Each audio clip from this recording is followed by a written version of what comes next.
नाज़रीन, मैं हूँ मेज़बान अमानत और आप देख रहे हैं मेरा ऑफिशियल पेज। नाज़रीन, आज की खबरों के हवाले से बात करते चलें तो मैं आपको बताता चलूँ कि खैबर पख्तूनख्वा में जो 13 भारतीय प्रवासी फितना अल-खुराज हैं उनको दहशतगर्द उनको जहन्नम वासिल कर दिया गया है। तफसीलात के मुताबिक अगर मैं आपको बताता चलूँ तो ये खैबर पख्तूनख्वा जो सिक्योरिटी फोर्सेस हैं उनकी कार्रवाइयाँ के नतीजे में भारतीय प्रॉक्सी के 13 दहशतगर्द हलाक कर दिए गए हैं। और पाक फौज के शोबा तलकात आम के मुताबिक 30 मार्च 2026 को खैबर पख्तूनख्वा में 2 मुख्तलिफ कार्रवाइयों के दौरान जो भारतीय प्रॉक्सी फितना है उनके तलक रखने वाले 13 दहशतगर्द जो है वो हलाक कर दिए गए हैं। और तर्जमान के मुताबिक फौज की मौजूदगी की इत्तला पर सिक्योरिटी फोर्स ने खैबर जिला के इलाके बार्डर में एनकेबी से ऑपरेशन किया और इस दौरान फोर्सेस ने मौसर अंदाज में फौज को ठिकाने का निशाना बनाया और जिसमें शदीद फायरिंग के तबादले के बाद 10 जो फौज हैं उनको हलाक कर दिया गया था। और ISPR के मुताबिक एक और इंटेलिजेंस जो हेड ऑपरेशन है वो जिला बंदू में भी किया गया, जहाँ फायरिंग के तबादले के नतीजे में आपको बताता चलूँ 3 जो दहशतगर्द हैं उनको हलाक कर दिया गया था। आगे बढ़े और आपको बताते चलें कि IMF के साथ पेट्रोलियम लेवल पर जो बात की जाएगी वो वज़ीर-ए-आज़म शहबाज शरीफ साहब ने कहा है कि IMF के साथ पेट्रोलियम लेवी पर भी बात की जाएगी।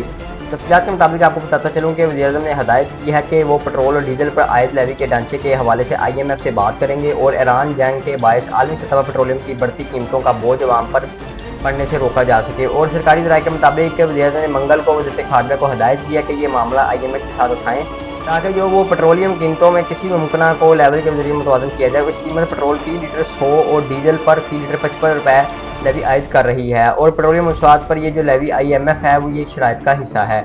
आगे बढ़े और आपको बताते चलें कि जंग बंदी के लिए मजबूत ज़मानतें दी जाएँ, दोबारा हमला नहीं होगा, ये ईरान की जानब से कहा गया है। और उन्होंने तफसीलात के मुताबिक कि ईरान और इसराइल जो अमेरिका और इसराइल से जंग ख़त्म करने को तैयार है, लेकिन ज़मानत दी जाए कि तनाज़ा दोबारा शुरू नहीं किया जाएगा।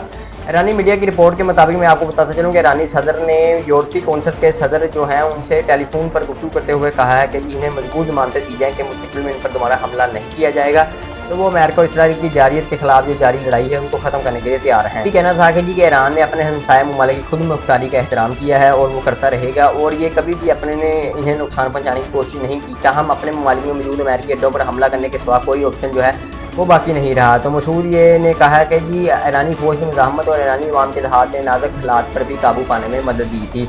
आगे बढ़े और आपको बताते चलें कि डोनाल्ड ट्रंप साहब की जानब से आज एक और नया मुतालबा किया गया है जी। ईरान ने जंग बंदी के लिए दरख्वास्त की है, ये ट्रंप साहब ने दावा किया है और उन्होंने कहा है जी कि ईरान की नई रजीम के सदर अमेरिका से जंग बंदी की दरख्वास्त कर दी है। और अमेरिकी सदर ने ट्रूथ सोशल पर जारी बयान में कहा है कि जी ईरान के नए सदर पहले वालों से कहीं कम शिद्दत पसंद और कहीं ज़्यादा ज़हीन है और हम जंग बंदी की दरख्वास्त पर तब गौर करेंगे जब अपनाए हरम खुली और मुकम्मल तौर पर महफूज हो जाएगी। और ट्रंप की जानब से ये भी कहा गया है जब उन्होंने मीडिया से गुफ्तगू की कि 2 से 3 हफ्तों में ईरान जंग से निकल जाएगा और मुमकिन तौर पर इससे पहले डील हो सकती है जंग खत्म करने के लिए। और इससे डील ज़रूरी नहीं कि अमेरिकी अवाम को बताना चाहता हूँ कि एक शख्स एटम बम बनाना चाहता है तो इसके लिए कार्रवाई की, इसलिए कार्रवाई की थी हमने। और ट्रंप साहब ने कहा कि रजीम चेंज मेरा मकसद नहीं था, मेरा मकसद जो था वो एटम बम ना हो। यूरोपीय ममालिक पर बमी का इजहार करते हुए फिर बोले फ्रांस और कोई दूसरा मुल्क आयल गैस चाहता है तो अपनाए हरमिस से जो है वो जाकर ले ले और मेरा ख्याल है कि वो अपना दफा कर सकेंगे, ये ट्रंप साहब की जानब से आज कहा गया है। आगे बढ़े और आपको बताते चलें कि ट्रंप के बयान के मुताबिक पाकिस्तान समेत एशियाई स्टॉक मार्केट है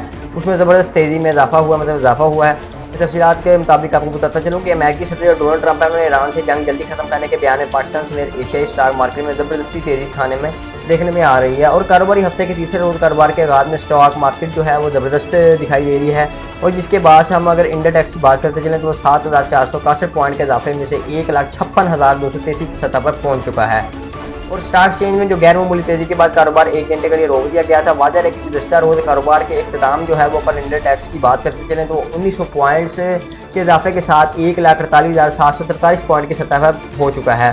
और दूसरी जानब अगर हम एशिया की बात करते चलें तो उसका जो इंडेक्स की बात हम करें तो वो 5.5% और जापान की जो नई इंडेक्स है वो तकरीबन 5% का इजाफा रिकॉर्ड किया गया है। और इसके अलावा खैर एजेंसी के मुताबिक हांगकॉन्ग के जो इंडेक्स हैं वो 2% तेज़ी दिखाई दे रही है उसमें। और शंघाई की बात करते चलें तो उसमें भी 1.5% का इजाफा हुआ है। मलेशिया के जो इंडेक्स हैं उसमें 1% का इजाफा रिकॉर्ड किया गया है। आगे बढ़े आपको बताते चलें कि ईरानी जवाबी वार अमेरिकी एंटीड्रोन और वाली वार्निंग के रडार सिस्टम तबाह हो चुके हैं, फौजी भी जख्मी हैं। मुताबिक कि ईरान के पासदार जो इनकलाब है उन्होंने खित्ते में अमेरिकी दाव को निशाना बनाया। सऊदी अरब अमेरिकी पार्टों और लड़ाका तैयारों के हमले पर बड़े हमले का दावा किया है।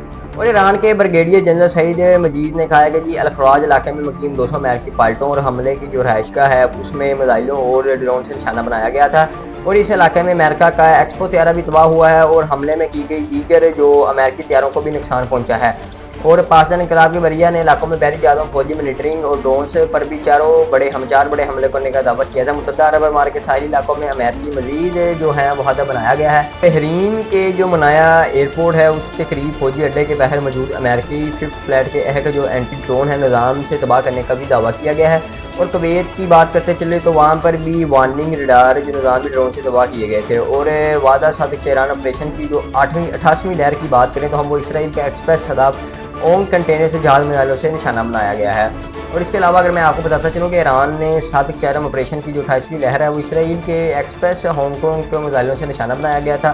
اور اس کے ساتھ جو ہی پاکستان انقلاب نے خبردار کیا کہ اب امریکہ کی اعلیٰ ترین جو 18ویں ٹیکٹ کمپنیوں کے خطے میں دفاتر نشانہ بنائے جائیں گے جو دفتر ہیں، کیونکہ ان کے ٹیکٹ کمپنیز آرٹیفیشل انٹیلیجنس اور انٹرنیٹ ٹیکنالوجی سے ایران میں قتل مہم کے اہداف کا تعین ہو چکا ہے۔ اور ایرانی میڈیا کے مطابق میں آپ کو بتاتا چلوں کہ جو متحدہ عرب امارات ہیں ان کے قریب خفیہ امریکی اڈوں کو ایرانی فوجی کی جانب سے نشانہ بنایا گیا ہے۔ اور خفیہ اڈے میں کم سے کم 200 امریکی فوجی افسران موجود تھے۔ اور ایران کے مطابق جو اسٹیل پلانٹ کو ہفتے میں دوسری بار نشانہ بنایا گیا ہے۔ اور امریکی چیئرمین جوائنٹ آف اسٹاف سے کہا ہے کہ جی فضائی برتری کے بعد ایران پر بھی 52 بمبر طیاروں کی پروازیں شروع کر دی ہیں۔ اور ان کا مزید کہنا یہ بھی ہے کہ جی ایران پر اب تک 11,000 حملے کیے گئے ہیں اور میزائل ڈرون اور نیوی کو سپلائی دینے والا جو لاجسٹک ہے اس کو بھی نشانہ بنایا جا رہا ہے۔ ناظرین یہ تھی ہماری آج کی اپڈیٹ، اسی کے ساتھ اپنے میزبان کو دیجیے اجازت، اللہ حافظ۔